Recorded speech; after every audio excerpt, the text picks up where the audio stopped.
Imagine for a moment that each one of us is walking a road. Each one of us is walking our own particular path. Our own particular path with its own unique ups and downs, twists and turns, hills and valleys. And that particular path that you're on and the path that I'm on, it determines where we're headed. And because we're committed to that path, we're locked into that path, it determines what we see of God's world and how we interact with this world. This path that we're walking, it leads us, and it shapes us, and it moves us forward. And it determines how we interact with the world that God has put in front of us and the people that He's placed around us. Imagine for a moment we're all on our own particular path. You could also think of it, rather than a path, as just we each have our own particular personality. We each have our own particular shape, who we are and how we see the world. Your personality is made up of a handful of things. Your personality is made up of how you see the world and then how you choose to engage in the world. And how you see the world and how you choose to interact with the world then shapes how you walk through the world. So, for example, you may see the world as a place of adventure and joy. That's just the way in which you see everything. And then you seek to engage the world, trying to discover all the adventures and all the joys.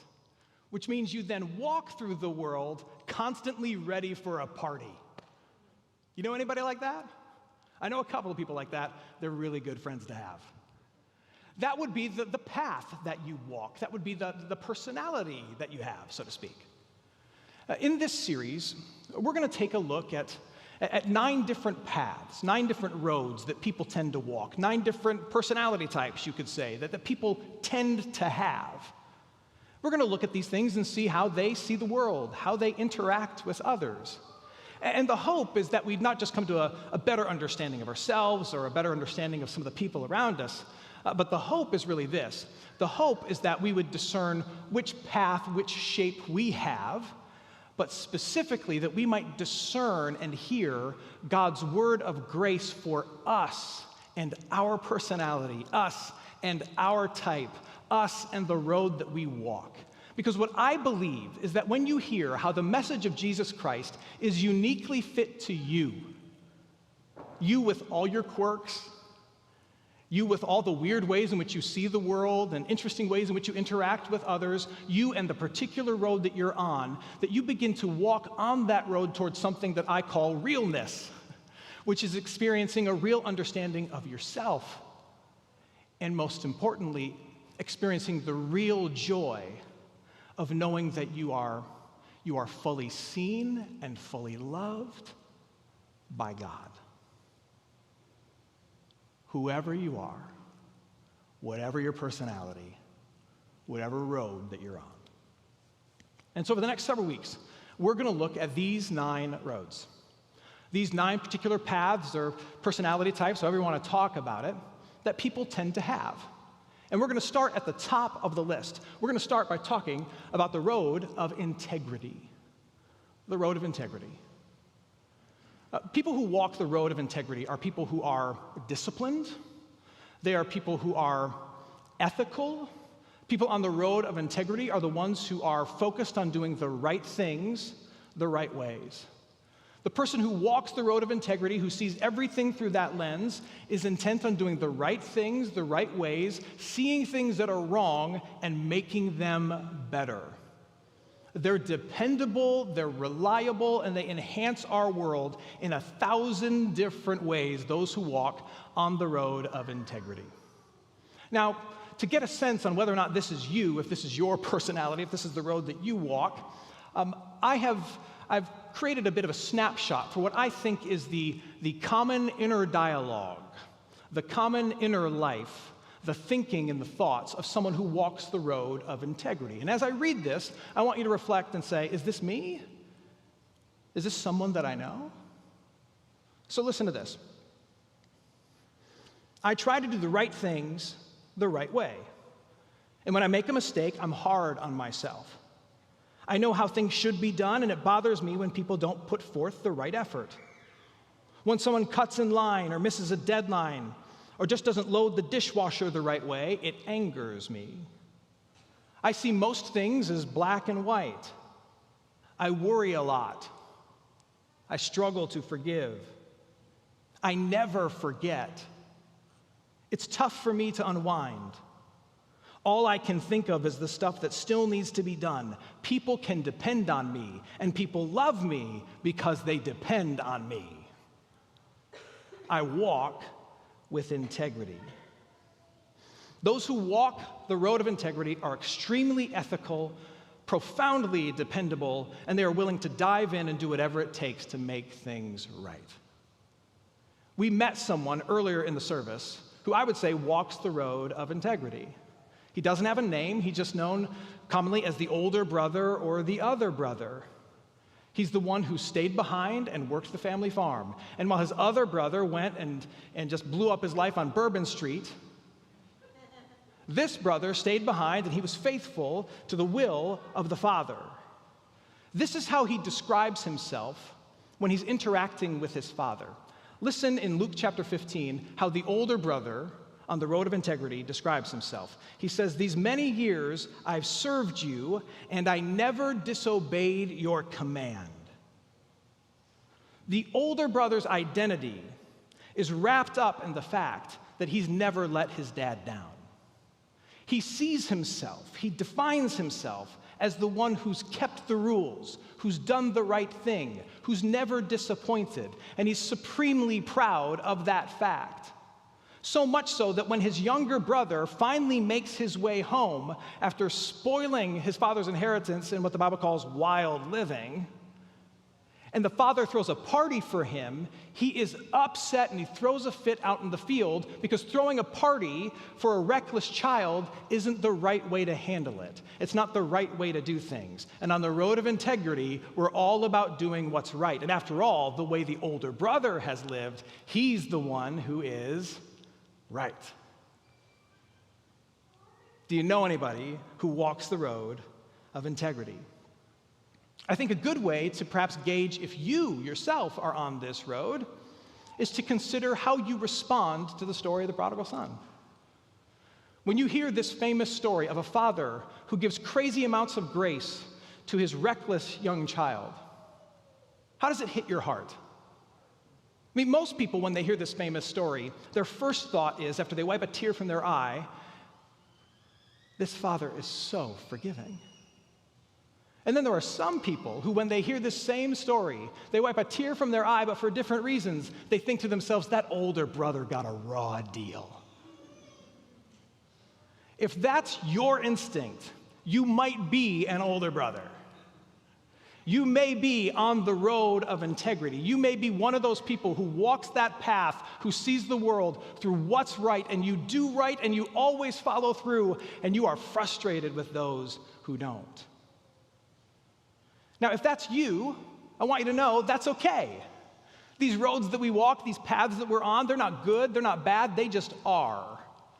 In fact, if you walk the road of integrity, if you're an older brother, if you always do the right thing the right way, you dog the details, you never forget, the world depends on you, we want you to know that we can't live without you. You bring so much blessing and so much good to this world. I think it's safe to say that you bring the blessing of stability and security and peace to this world because you always think of all the things and you always do whatever's required to make sure that you and everybody else is satisfied. Again, I jotted down just a list to give you a picture of the kind of person that we're talking about. See if this is you. Let me ask you some rhetorical questions. Who made sure there was gas for the generator a week before Hurricane Laura entered the Gulf? You did.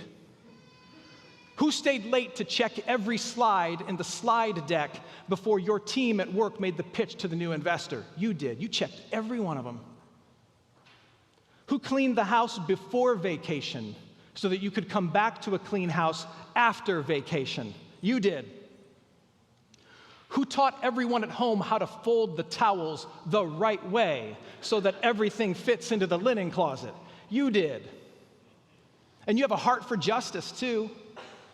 Who joined the HOA board to start a scholarship program for neighbors who struggle to afford their annual fee and who can't afford the rising property taxes? Who started a scholarship program for them lest poorer families get moved out of your neighborhood? That would be wrong, and you're all about what's right. You did that. These are the kinds of things that you do. You walk the road of integrity, and you make the road better for us in a million different ways. Now, in the course of this message, you might get a sense that I've got a good sense of what this road is like. And it's not because I'm on this road. I profoundly believe that I'm on a different road. We'll get to mine in a couple of weeks. But I do know some people. I love some people who walk this road. I know me some older brothers. For example, my father is an older brother. My father walks the road of integrity. He dogs the details about the big things and does them right. And he dogs the details about the little things and does them right. When I was in college, I lived at home. And there was one morning where I had to get to class extra early. And so I walked out into the driveway to jump into my car, and I found my dad checking the air pressure in my tires. And I asked him, Dad, do I have a leak? Do I need to get something fixed? And he said, no. And he looked at me like I had asked the dumbest question in the world. And I said, well, then why are you checking the air pressure in my tires? And he looked at me and he said, Matt, I check the air pressure in your tires and my tires and your mom's tires every day. Got it. Because, as he told me, that's the right thing to do, because you get better gas mileage, and you have better control, and you're safer on the road. And that was my dad's way of saying, this is me hugging you and loving you. He walks the road of integrity. Back to the older brother, case in point, Luke 15, verse 25. When we find him, when we meet him, what's he doing? He's checking the air pressure in the tires. It says, now his older son was in the field. He's tending to the family's business. The younger brother had run off. Dad is distressed and looking for him. Somebody's got to tend the family business. And so the older brother says, well, I'll do what needs to be done. Those who walk this road make life better. You're a blessing. But here's the thing. On every road, even the road of integrity where you try to do all the things right, there are rocks. There are rocks that you trip over. And there are holes that you can fall into. And the biggest rock on the road of integrity is this. And those of you who walk this road, you know what I'm going to say. The biggest rock on the road of integrity, where it's all about being right, is anger. That's the biggest struggle. Because you want things to be right, and when things aren't right, it bothers you. When somebody cuts in line and gets rewarded for it, it bothers you. When you see people who don't try as hard as you to do the right thing, it bothers you. When you see bad behavior get rewarded, it bothers you. When you encounter someone who doesn't instinctively know what the obvious right thing to do is, like you instinctively know, man, does it bother you, and it can make you angry. But here's the thing, you also know that anger isn't always right. And because you're about doing the right thing, you don't express it. Instead, what you do is you stuff it way down deep. You push it way down deep where no one can see it, so you can still be right, yet still be angry. But the thing about unexpressed emotion is that it leaks out eventually. And the way it tends to leak out with people who walk the road of integrity is it leaks out sometimes in a cold demeanor. It leaks out in relationships that at times can feel distant as you try to manage some of the anger and the worry that you have about things getting done the right way. And so if you walk this road of integrity, you are very used to people that you love walking up to you and asking the question, you okay? You good? Because you seem kind of, no, you're, are we okay? And you're very used to responding to that with, I'm fine. And then that anger that doesn't get expressed, it can turn into resentment. And resentment is this feeling that everybody takes you for advantage, takes advantage of you, overlooks you, and uses you. And so the very people that your righteousness blesses, you start to despise. And that's super toxic to relationships. And you see that with the older brother. Listen to what he says in verse 29. These many years I've served you, and I've never disobeyed your command, he says to his dad, yet you've never so much as given me a young goat. Remember, the dad sacrifices the fattened calf for the younger brother. That's like the Christmas goose. That's the big thing. But he says, you've not so much as given me like cheap hamburger meat for me to go grill with my buddies. You've never even done that. You see the resentment? You take me for granted. I've always followed the rules, and you don't see it. You don't appreciate it. You don't value it. Now, here's another thing to understand about people who walk the road of integrity. Though they get angry, though they can be resentful, and so though sometimes it can seem as though they're a little cold and frustrated and distant, for however angry they are at the world, you need to understand that they are 10 times harder on themselves. People who walk the road of integrity, of doing the right thing, they will often talk about having this voice in their head that is constantly reminding them of how they're missing the mark, of how they need to try harder, of the more stuff that needs to be done.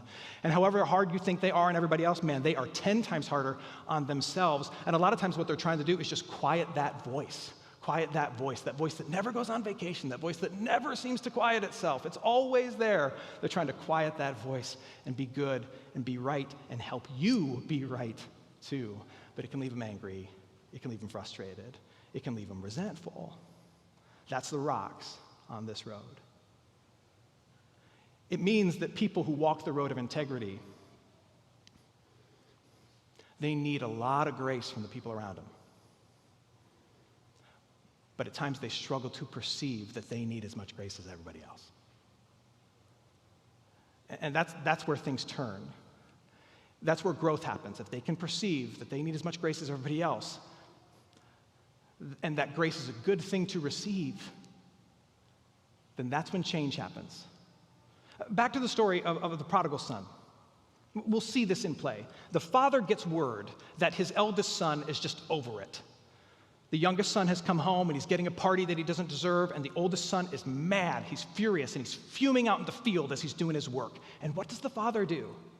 Jesus says this: his father came out to him and entreated him, meaning he begged him. So the father pursued him out in the field, found him, and then begged him, come back, come home, come to the party. Now, if you're a student of this story, you know what's happened here, and this is interesting. The father has done for the older brother the same thing that he's done for the younger brother. So the younger brother goes off and wastes his inheritance, and then he starts to come home. But as Jesus tells the story, it says that while the younger brother was still a long way off, the father saw him, and using the same words, went out to him. The father saw him and pursued him and grabbed him and pulled him home. And what happens with the older brother? The older brother is off in a far land of his own. He's out in the field doing the right thing. And the father goes out to him. The father goes out to him too, pursues him and entreats him and tries to pull him home as well. If you're on this road, what you need to understand is that your relationship to the rest of the world is the same as the older brother's relationship to the younger brother. The older brother needed the same amount of grace and mercy from the father as the younger brother did. And the father was willing to give it. And the older brothers, the integrity walkers among us, what you have to come to terms with is the fact that you require the same amount of grace and mercy as the rest of us prodigals. And the father is willing to give it. You don't have to earn it. You require the same amount of grace as the rest of us. You see, these two brothers had committed the same sin, just in different directions. They were both guilty of wanting the father's stuff, but not caring at all about the father's heart. The younger brother wanted the father's stuff, and so he took it and he went and wasted it by doing bad things. The older brother tried to lay claim to the father's stuff by staying home and doing good things. But they were both more focused on the father's gifts than the father himself. And in both cases, it led to an alienated son who needed to be brought back by the grace and mercy of his father. And you need to wrap your mind around this if you're an integrity road walker. Because unless you understand that you require as much grace as everybody else and the Father is there to give it, you will never arrive at that thing that you're so desperately clamoring for. What you want is to be right. What you want is to be good in the eyes of people that matter. And yet, in order to be right and good in God's eyes, It begins and ends not by being good enough, but by receiving the good that he is offering to you. Receiving the good that he's offering to you. You will never be so good, never be so faithful, never be so accurate, never be so obedient that you are able to be good enough for yourself, for God, for anybody else. You'll never be so good, so right, so faithful that you quiet that voice. But the Father can quiet that voice. But it begins by seeing that he has met you out in your own field of self-righteousness. That he comes to you in your own field of anger over things not being right. And he says to you what he said to the older brother, which is this. In Luke 15, verse 31, "Son, you are always with me, and all that is mine is yours." He's been just as disobedient. And yet the Father comes to him too and says, "I choose to see you as good, and I want to remind you and promise you that you have from me all that you need." And the Father comes to you in your far-off field of self-righteousness, and he says the same thing. And when you receive it, when you accept that, then you become the actual thing you've been striving for, which is good and right in the eyes of God. But you can't earn it. He comes to you and he offers it. And in order to take it, you have to be able to admit, I need it. And then when it's yours, it's yours. Now, if you're on this road of integrity, this is where some of you check out, because some people that I love on the road of integrity, they really struggle with the whole concept of grace. They really feel like it's gaming the system, it's getting off easy, it's really, really cheap. And what you need to understand is that it's not gaming the system, it's not getting off easy, it's not really, really cheap. It came at a great cost. It came at a great cost to Jesus. You see, Jesus is the one who makes all of this possible. Jesus is the obedient child that you fail to be, though you try so hard. He dogged all the details. He has the integrity that you ache for. He has the goodness that you'll never achieve. He's met every expectation, and he came here, and he was the faithful son for you. So faithful that he was the faithful older brother who was willing to throw a party for you, who was willing to sacrifice what he had by dying on the cross so that a giant tent called forgiveness could be built for the whole world, and you are welcomed into it. He is that faithful and that good. And what he says is, through faith in me, that's where the rightness and the goodness that the Father promises to you comes from. What the Father is saying to you when he says, all that I have is yours and you are good in my eyes, what he's saying is, the rightness and goodness of Jesus Christ is given to you, like the same robe that was wrapped around the younger brother. It's given to you, and you get to wear it as your own. Jesus Christ has played the game perfectly. He's fulfilled all rightness, and he gives it to you, and you get to wear it as your own, so that now when the Father looks at you, he calls you what you want him to call you, which is good and faithful and right. Through faith in Jesus, who's been good and faithful and right for you. If you walk this road of integrity, can I just open up your heart and open your mind and just hear this. You are good. I know that voice tells you that you're not and reminds you of all the things you do wrong, but listen to me, you are good. And things around you may not be right, but you are good by the grace of God. Because God covers you in his grace. In fact, I would encourage you to make that a refrain. Things around me may not be right, but I'm good by the grace of God. Things around me may not be right. I can't control it all. I can't fix it all. I can't do it all, but I'm good. I'm good, not because I'm good enough, but because God gives me goodness. I'm good by the grace of God. And receiving that and believing that, that's the key to transformation, because believing that you have the goodness of God through Jesus Christ, that it's already accomplished, believing that and trying to walk in that and remind yourself of that is the key to letting some of that rigidity that you're often accused of be burned away.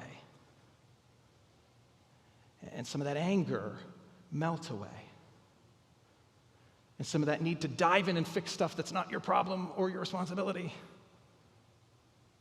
Let that be put away. Because you know you're good. You're right. In the eyes of the only one who matters, Jesus Christ. Things around me may not be right,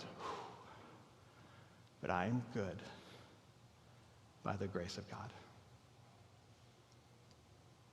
Now, if you know someone who walks this road, you may be tempted to text them, like right now or after the service, and be like, hey, we talked about you at church today.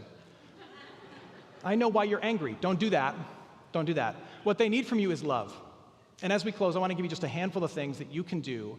If you know someone who walks this road, who's all about doing and being the right thing for them and everybody else in small ways and big ways, how you can love them well. Be ready to jot these things down. The first thing that you can do is you can leverage their skill. Those who are on the road of integrity, they want to be helpful and useful to you. The reason they correct you and encourage you and do these things for you and point out problems for you, that's their way of loving you. Give them opportunity to love you. They're good at finding out all the things that need to be fixed, so ask them for their opinion. But here's the thing. If you ask someone on the road of integrity what they think should be done, you better do what they say. Because nothing is more offensive than to say, I value your input and your insight and your wisdom, and then to ignore it. That's very unloving to them. The second thing that you can do is never criticize them publicly, even a little bit, even joking. People who are concerned about being right and being perceived as right in the eyes of others, they don't take kindly to being criticized or corrected in front of others. You can criticize and correct, but make sure that you do it behind the scenes. And they'll listen, and they'll often receive it, and boy, they will hit the mark next time. But you can love them well by not criticizing them publicly. The third thing that you can do is help them love you. Like I said, they really want to love you and serve you, but like every other human being who walks their own particular road, they're going to assume that your needs for love or that your way of receiving love is the same as theirs. But it's not. So if you don't tell this person who walks this road, hey, look, here's what love looks like for me, it doesn't look like a list of things to do. But instead you tell them what you need. If you don't do that, they're going to try and love you and when in their own way, and when you're expecting them to whisper some sweet nothings in your ear, what they're going to do is saddle up next to you. They're going to say, the HOA bill is due on the 30th. And I put it on the counter so you won't forget. You know, oh, that's romantic. Help them love you. Fourth, support their escape. People who walk this road of integrity, it's really hard for them to disengage from all the things they see that need to be done all the time, all the things that need to be fixed, all the right that there is to do. And often the only way that they can get out of that headspace and get away from that voice is to literally not be at work, not be at home, not be in all the places that remind them of all the things that need to be done. And so they need vacation, they need time away, but they often won't give it for themselves because that's not right. And so you have to step in and be like, we are leaving. We are going away. Or here's a vacation on the calendar. You're taking a day off tomorrow. And what you'll find is that when they're able to escape, they become a different person. It's like, where has this fun and free person been? You have not mentioned the fact that my shirt's not ironed once. Well, maybe one. You mentioned it once, but you've not. That's good for you. They become a different person altogether. And if you are on this road, here's how you love yourself. You need to believe and befriend. You need to believe when people say to you that you're loved and you're good, or that something's not your responsibility. Believe them. And I know that's hard. When God says to you through Jesus Christ that you're accepted and you're right and you're good, I know you fight against it. And that voice says, well, except for this, this, and this. No, push that voice away. When God says you're forgiven and you're loved and you're accepted, believe them. And then befriend failure. Oh, and I know that sounds like death to you. But you're going to fail. The question is, are you going to hide it? Are you going to try to outrun it? Or are you going to accept it? You're going to fail. And believe that in your failures, if you befriend them, that there is growth, there is strength, there is goodness, because that's an opportunity to encounter grace and mercy. And grace and mercy from God and from others is where real strength comes from. It's where life change comes from. I'll close with this. If you're on the road of integrity, I have something that I want you to go online, I want you to buy. And I want you to put it on your shelf. And every time you look at it, I want you to remember a few things. What I want you to go online and buy is this. It's called a Kintsugi bowl. It has Japanese origin. Some of you know what this is. You can find really expensive ones. You can find really affordable ones. If you're on the road of integrity, I think you need one. Here's why. What makes these bowls valuable, what makes them useful, what makes them strong, is not the fact that they hold stuff really well. It's the fact that they've been broken. A Kintsugi bowl is a bowl that's been broken, either intentionally or accidentally, and it's been put back together, but it's been put back together with gold. So in the cracks that builds this bowl back together is gold, something valuable. And the really expensive ones are actually filled with 24-karat gold. Others are just kind of painted in the cracks in gold. But the point is that this bowl becomes stronger the way it's fired in the kiln, and it becomes more valuable and more beautiful because it's been broken and put back together with something beautiful. This is true for you too. You think that it's about you never breaking, never cracking, always being useful, being able to carry things well, do things right. But believe me when I say this to you, that your greater strength, that your greater beauty and great value is found in recognizing that you are cracked and you have been broken, but God puts you back together with the gold of His grace and His mercy, and that what makes you good is the gold of His grace. What makes you in the end stronger and more beautiful and whole is Him putting you back together. So it's okay to admit it. It's okay to embrace it. Be the bowl. You can't always hold it together. You can't always be right. But God has put you back together with the gold of His grace and His love. And it gives you peace on this road. It gives you growth on this road. And you can be real because of it on this road. Amen. Let's pray. Heavenly Father, I thank You for the older brothers among us. They keep things going. They make things better. I thank You for how they bless our lives. But I pray, Father, that You would help them to see their deep need for grace, and that You would continue to help them to open up their hearts and minds to receive it on a daily basis, to believe us when we tell them that they're good and they're right and they're loved, and to believe You when You tell them, when You meet them out in the field of their frustration, that they're good and they're right and they're loved too through Jesus Christ.